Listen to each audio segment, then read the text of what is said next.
Live from OTB Studios, welcome to the Morning Round. What is up, Frisbee fans? You are tuned in on a Purple Friday to Morning Round, part of Hey, It's Disc Golf News podcast here on the OTB Podcast Network. I'm Greggy Biscuits. I am very happy to have in our virtual studio Leah Tsinajinnie. Leah, good morning. Good morning, everyone. We're learning about ourselves. We're learning about our place in time and technology, and we're moving forward inexorably.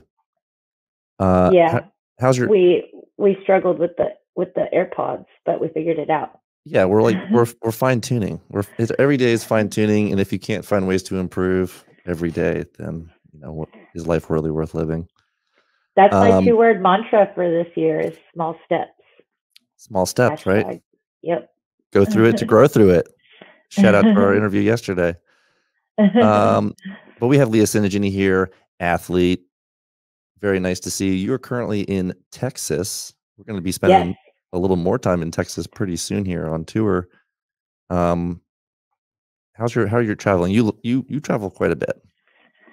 I am well traveled. My friends in all cities never know where I am until I'm in front of them. Life on the road you're no stranger to it. Yep. It's been a big off season. You stayed busy. You've been stacking dubs already in 2022 on and off the course. And most importantly, you signed a big sponsorship deal. Tell us about your new sponsors here in 2022.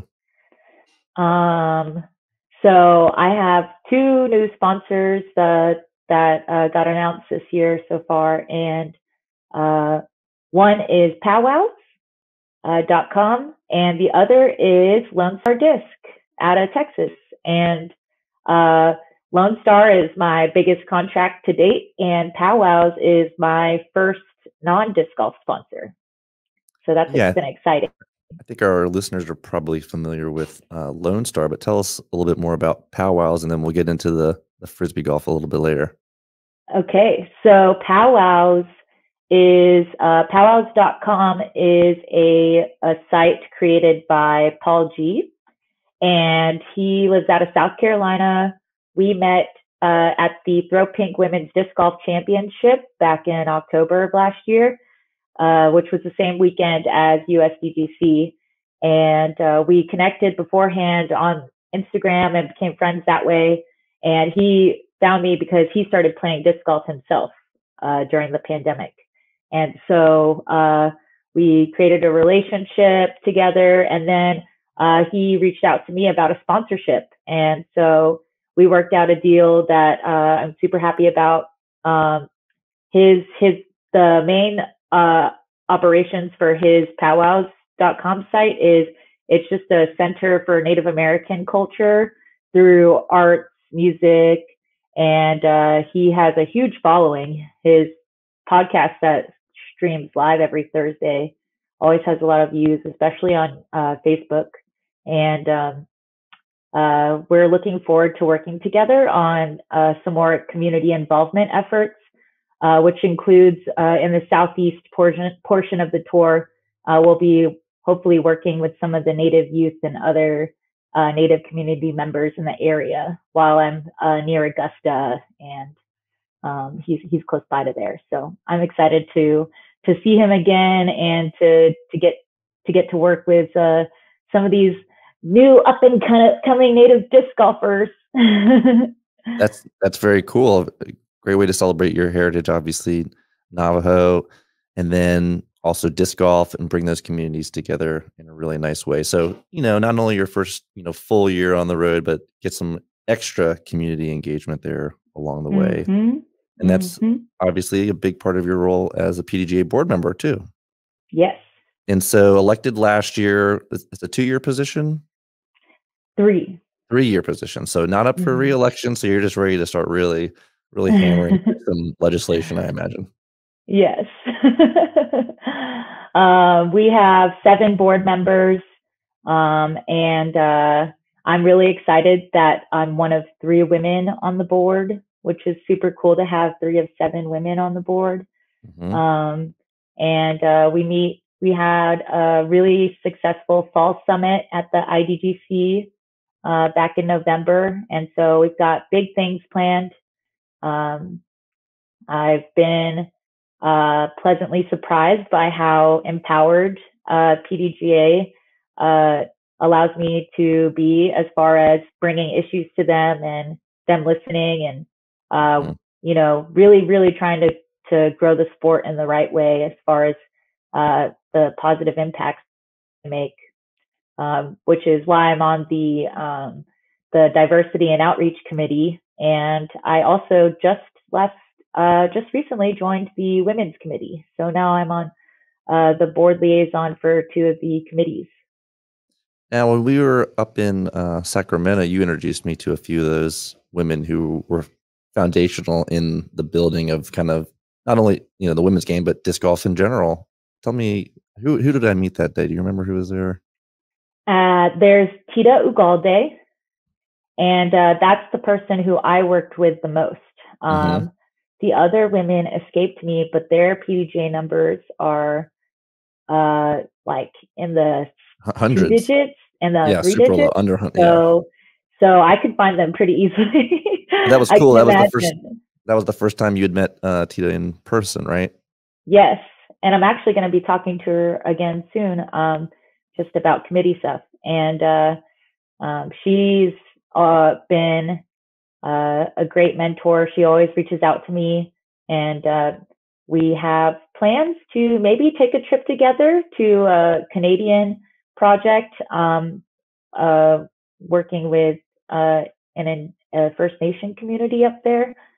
That might be in June, but they got awarded a grant through our diversity and outreach grant program. So we're going to be going up there in June, and we're still finalizing the details, but it's going to be my first legitimate trip to a project site. So I'm excited. Yeah, that's cool. I love seeing how disc golfers are using their platform to, do those installations and really do that community outreach, like we saw with Paul over the summer in Central America. So definitely want to see Mm-hmm. more of that growth. And it's such a great sport because it doesn't take a lot to get into it. Um, Jumping back to powwows, do they sponsor a lot of athletes? Uh, Not any others that I know of. It was really both of our first times. Like we were frank with each other and trying to figure out what kind of relationship would work best for us, just because neither of us had, I've never had a non-disc golf sponsor, and Hmm. he's never had an athlete that he sponsored. So I'm his first, and he's gotten to talk to some other, I think, my friend Brandon Mathis. He might Hmm. have a different last name, but he's on Instagram, and Brandon Mathis is, anyways, his name on Instagram. Sometimes people's names are different, but I know the internet's very confusing sometimes, isn't it? I always everything's just Leah Tsinajinnie, and there's only one of me as far as uh, Transparency. That's part of Leah's disc golf platform. goes. Yeah, but he just got interviewed on Paul G's podcast the other week. So check that out if you can find it. I think Paul just posted it on the powwows page on Instagram. So yeah, he is definitely really involved in trying to connect different Native communities, because Hmm. his daughter is involved in music through marching band and color guard. So Okay. there's lots of different avenues that he's trying to get into, which is great to see.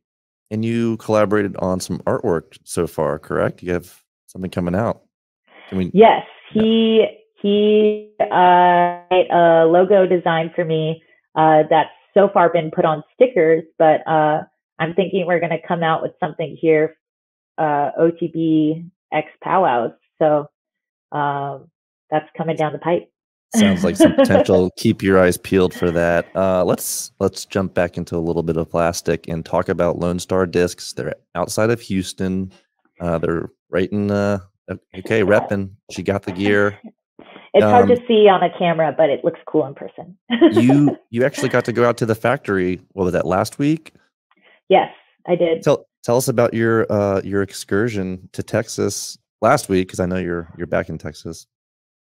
It was a whirlwind because we talked, I guess it's the 11th of February right now. Wow, that's crazy. So we talked the last week of January, like around the 28th, 27th or so. And then by Monday, the 31st of January, we had the deal signed and delivered.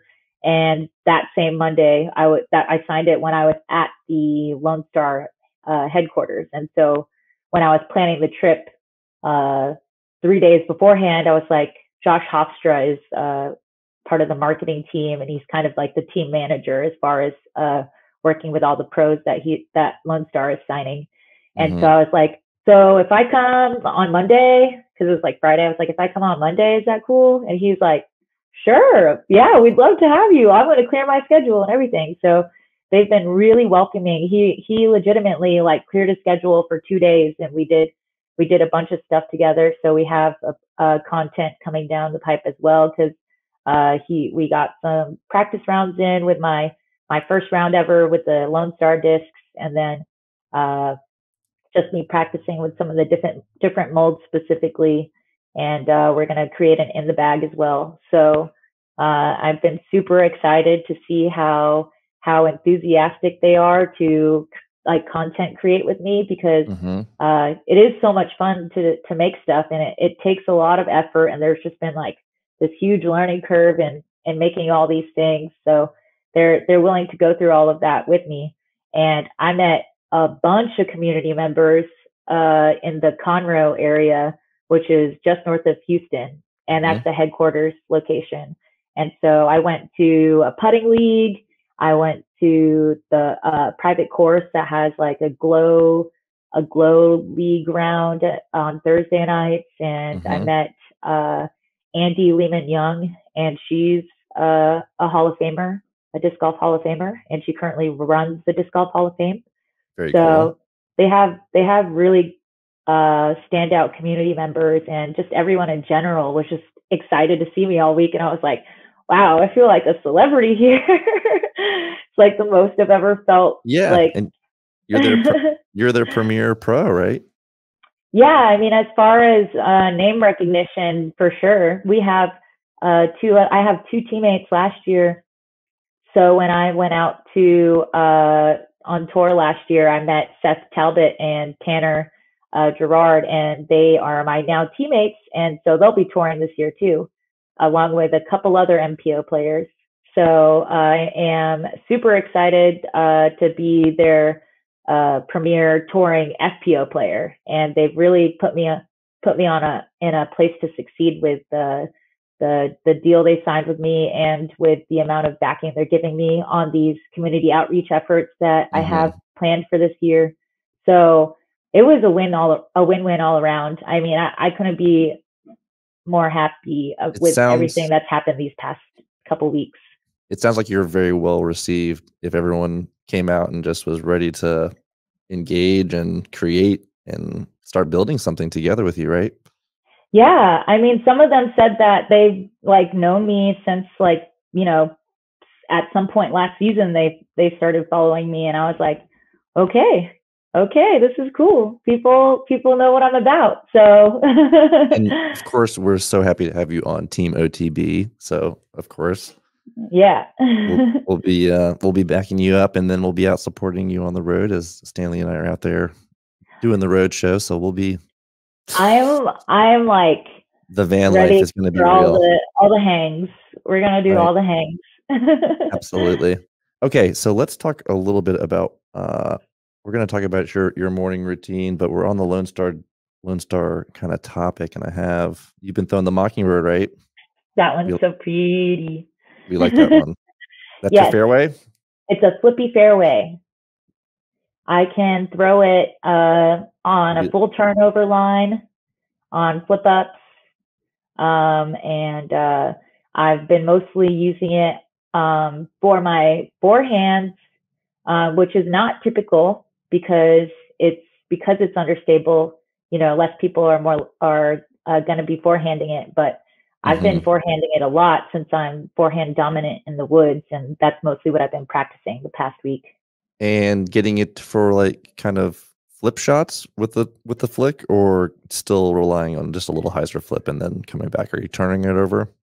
Most of the time, I can either hyzer flip it through a straight corridor, or there's baby flex lines that I've thrown it on. And then when I put the most power on it, it's for the full turnovers. Yeah. Cool. But you're liking the integrity of that flight. Yes, in the Bravo plastic and the Glow plastic. So there's Alpha, Bravo, Glow, and Victor. Yeah, this one's Glow. Well, this is Bravo, and this feels like this is flexy. It's a little flexy, and that tends to be more stable than the Alpha plastic. The Alpha plastic is more stiff and a little less stable. And then the Glow is the most gummy, and depending on the run, it could be really gummy or just slightly gummy, and that tends to be a touch more stable than the Bravo, but it's about the same as the Bravo in stability. And so do I have this right? Lone Star was in plastic manufacturing and then now has ventured into disc golf? Yes. So the owner is Terry Dillard, and his first company is Lone Star Molding. And so with Lone Star Molding, they've been in the plastics industry for a long while. I've heard 50 years from one of my teammates. So the reason some of their plastic just looks and feels so good is because they just have that industry knowledge, which isn't widely known. So I'm hoping that, you know, part of me being on the team is growing that brand recognition and highlighting how good their plastic really is. I mean, I've showed my friends back in Georgia already, and they're wanting me to get my shipment of disc sim that I'm going to sell so that they can buy for me. I think I have another one that you're getting fond of. It's the Curl. So check that out. That thing, kind of a lake show curl. This is an Alpha plastic. Again, a little stiffer. It feels like it would hold up, but yeah, nice. The plastic looks and feels good on these Lone Star discs. Yeah, all of their plastic is durable. Even the Victor plastic, which is their softer putting plastic, it has a lot of durability in it. I played with 2 jackrabbits on Tuesday at a putting league, and we were outside on gravel and concrete the whole night, and my putters look barely like used. Sure. Right. So they're holding up and not getting too worn in. Yeah. That's good to know, especially for that base plastic, which you want to kind of get that, you know, a little bit of a bruisedness almost, but not too scuffed up. I used it for like 2 hours on Tuesday night in the ground. And micro bead? Well, it has a bead. Yep, definitely a bead. Jackrabbit. And so you can still throw an open bag with the Lone Star sponsorship, but you're going to be using that as your main putter? Yes. They have 10 molds right now, and they're planning to come out with more this year. And I'm 100% bought in, so I'm only throwing Lone Star right now. And I'm just going to make it work however I can, because I just believe in the brand so much that that's great. I'm hopeful that they come out with some of these new molds that are in the works soon, because they are very exciting. And so for now, I have my Lone Star discs. I'll put some backups in there that, you know, I'm aware of, especially because Las Vegas Challenge is so windy. And there's going to be some situations where I know I'm going to want to throw a shot that gets me there. And there's definitely gaps in my bag right now, but that's why they're working on those other molds. So I'm excited. Very cool. And then we'll have to get that. I heard a rumor of a Leah Tsinajinnie stamp. We need to. I think. Oh my god! Well, it's gonna be on the MIDI. The Tsinajinnie. Okay, I'm glad I did the witty. MIDI. MIDI.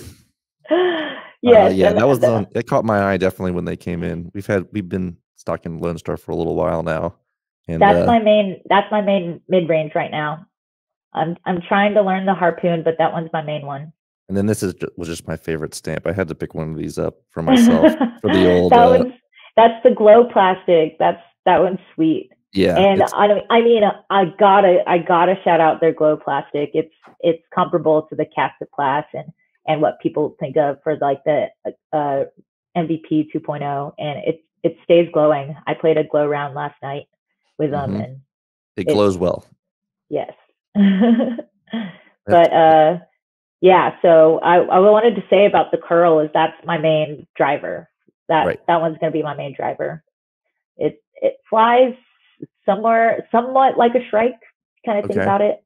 It doesn't quite turn as quickly. So it really gives me those full flex lines just because I can put more snap on it without turning it over as easily. That's awesome. There's another new addition to your touring family, and it's I think you wanna debut? Do you have a pick? We have the keys. Lucky Van. Lucky Van is joining the crew. Oh, I knew it was a Transit The Connect. paperwork. Yes, it's a Transit Connect XLT. Her name is Lucky.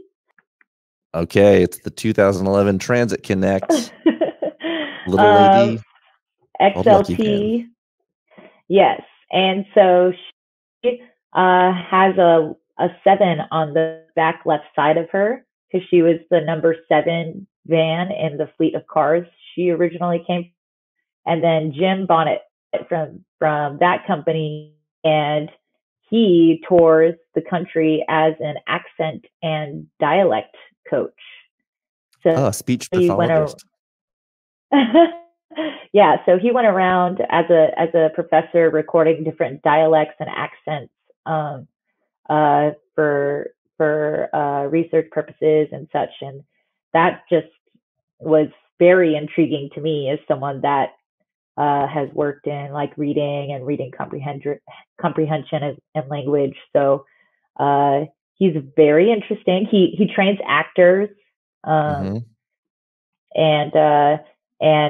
his wife is an actress, and so they just got a cool little setup going on. They were on the road all together last year in Lucky. So she's seasoned. She knows how to take care of people, and I'm excited to be touring around with her.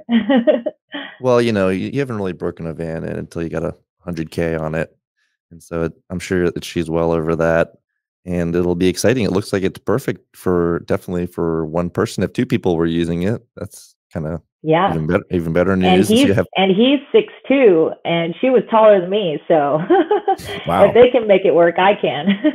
that XLT must really add a little bit of space. Yeah, they custom built the shelves and everything, so they really made it so that it doesn't overwhelm the space, and so it does feel spacious inside. That's cool. So you'll be able to have hopefully some touring discs to sell and a little bit of merch, and then all your personal gear, and then be ready to rock and roll. Okay, so let's talk about this. Last year, again, no stranger to travel. You were kind of flying out, you were renting cars, you were just making it work sort of weekend to weekend. After my car got totaled. So when did the car get totaled? At D-Glow. So that was like in July, I think. Or wow. August. Yeah, I think that was August. Yeah. So yeah, for the rest of the season I was dealing with not having a vehicle.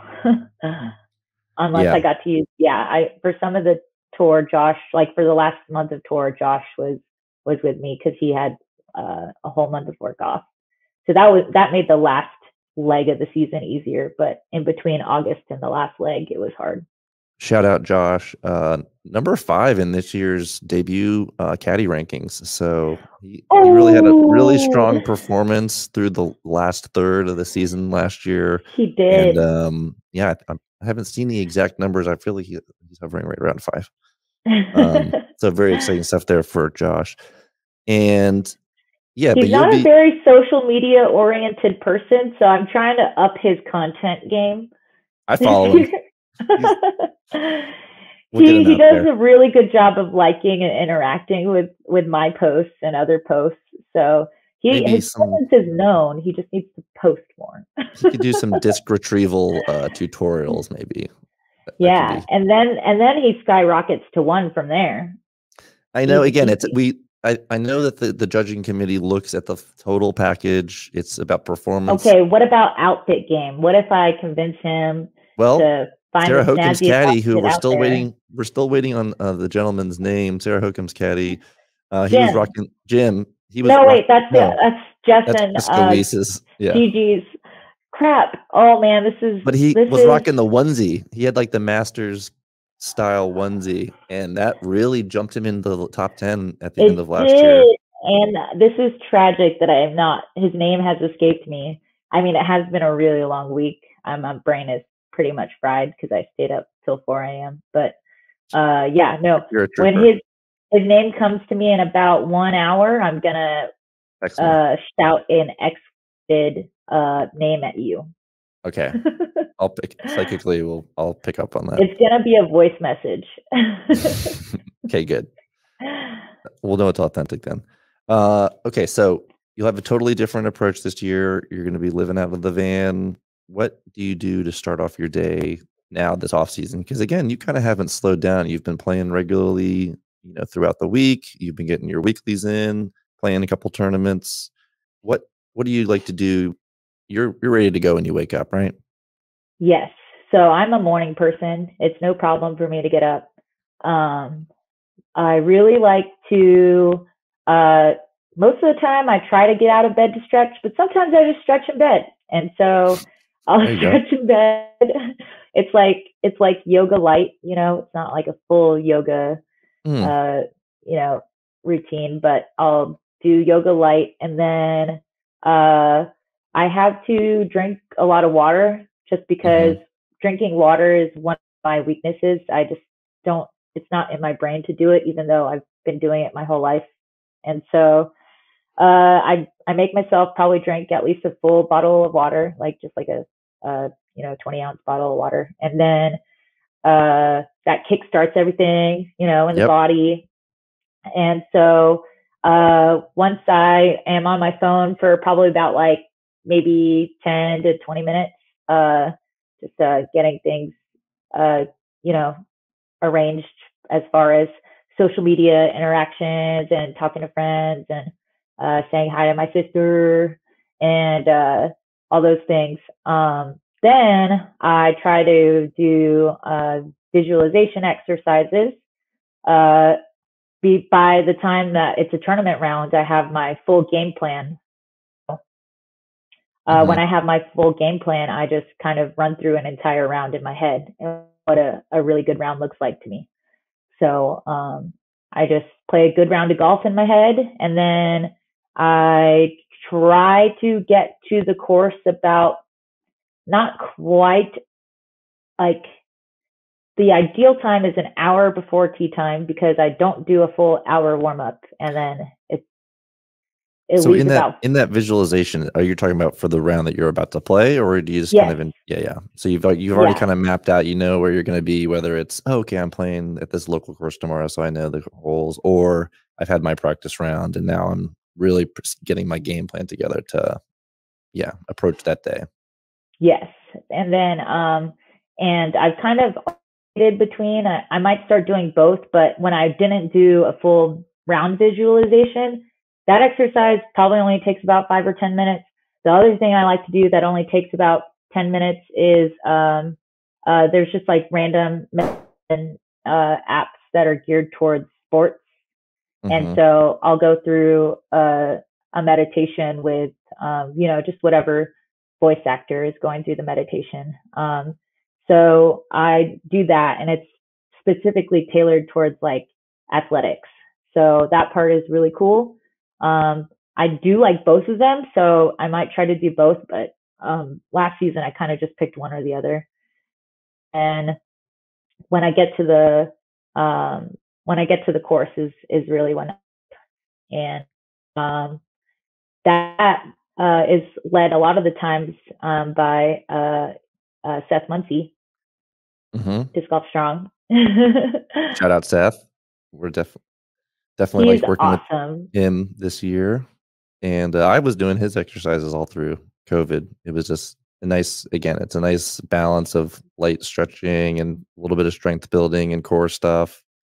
and again, with fine tuning intended for disc golf. So shout out, Seth. Yes. Yes. And So so, you're working out your brain, you're getting your body going, but definitely a lot of mental preparation happening, which oh is yeah, important. yeah, that was one of the first unique compliments I got, getting into the sport, was my mental game, which wasn't really I didn't think it was a one-to-one translation from Ultimate, but it's honestly where I got it from, is just everything I've done through Ultimate. Coming from that Ultimate background, competition was no issue. And so you were kind of ready and you knew how to prepare your body and your mind to get ready to compete. Yes, for sure. And just like being able to just like control what I can control, and regulating my emotions, um because I am a Cancer, so I have a lot of emotions all the time. And so I have gotten pretty good at regulating them, and in the moment and around, I can let go of something more easily than I think a lot of people can. And so I think that's just one of my strengths as a player, is just, trying to be that rock for myself. Yeah, it's so important because you could see how when frustration takes over, it can just not only disrupt your round that day, but it can sink your whole tournament. And again, still like it's growing and things are good, but that can be a big financial impact too, which of course Hmm. is part of it as we're being pros out there. Yeah. So it's coming up, the big season. You've got the van. You ready for van life? You're a coffee person? You kind of mentioned coffee earlier. Is it coffee versus tea? It's both. It's all the caffeine. You're not afraid of it. Yes. I love coffee probably more in the morning, and then tea more in the afternoon, evening. I think that's the wiser path. But sometimes I just really want a coffee at like 9 o'clock at night and just wreck my whole evening. Leah, I don't know if caffeine does anything for me, honestly. I think it's just a placebo, and I like the taste. I still usually just fall asleep. It's just more of a stomach thing with the coffee, I think. Um, I was going to ask you, what was the first time you flew on an airplane? Well, it would have been when I was little, like a Oh baby, yeah, because I I know you've racked up many frequent flyer miles since then. It's like ridiculous. Yeah, my dad was in the Navy, so my mom flew me out when I was a baby to China. Oh wow. So I've been to Hong Kong, but I haven't been since I was a baby. Same with the Philippines. I haven't been there since I was little. So again, So travel is just in your blood. yep. And I lived abroad for Israel, and I flew back and forth between Atlanta and Israel probably like 3 times over the course of the year. And then really, my mom started working for Delta, and so that's when my jet setting habits truly Mm, started. Is yeah. in Well, that's 2010. that's kind of a that's kind of a nice perk of having a family member who's in the airline industry, right? Yep, that's 12 years of me jumping on a plane on a whim. There she goes again. Okay, Leah, this has been great. I know I like to catch up with you at least once a week because you become a good friend, and it's great that disc golf has, made that happen. So shout out disc golf. Anything else you'd like to mention before we sign off? I am really looking forward to some of these friends that I've made online, that last year, maybe some of them I did get to see, but there's a lot of people that I've been friends with since last year that I didn't get to see on some of these tour stops. So it's really cool to see that we're going to the Southeast for Champions Cup, if I can get into that, and for Open at Tallahassee. And we have Music City Open earlier in the season this year. So Mm-hmm. just going to the different regions of the country and seeing some of these friends that I've made that are only online interactions so far. And all of these people are really cool as far as I can tell, because I've never had a bad experience transitioning from online to in-person friendship. So this is definitely going to be a big year for me as far as meeting people goes. My friends like to say that I'm like a specific dog named Bowie who wants to just be friends with everyone. And so me and Bowie are kindred spirits in that we just want to be friends with everyone. So I'm definitely trying to meet a lot of new people this year that I either have interacted with before or haven't. And will Vegas be your first stop? Yes. I'll do Vegas, and then I'll go into that 3-stop in Texas swing. So that'll That's be right. cool to see. All right. Well, we'll see you on the road. We're excited to see what you do on and off the course this year. As always, Leah, it's a pleasure to speak with you. Thanks for joining me here on Morning Round. Thank you all so much. I'm just happy to see your faces. Hey, we're happy to be here. Hey, it's Purple Friday. Go out and celebrate. Go bang some chains. It's the OTB Podcast Network. You've been listening to Leah Tsinajinnie. I'm Greggy Biscuits. Bye. Peace. Thanks, Stanley.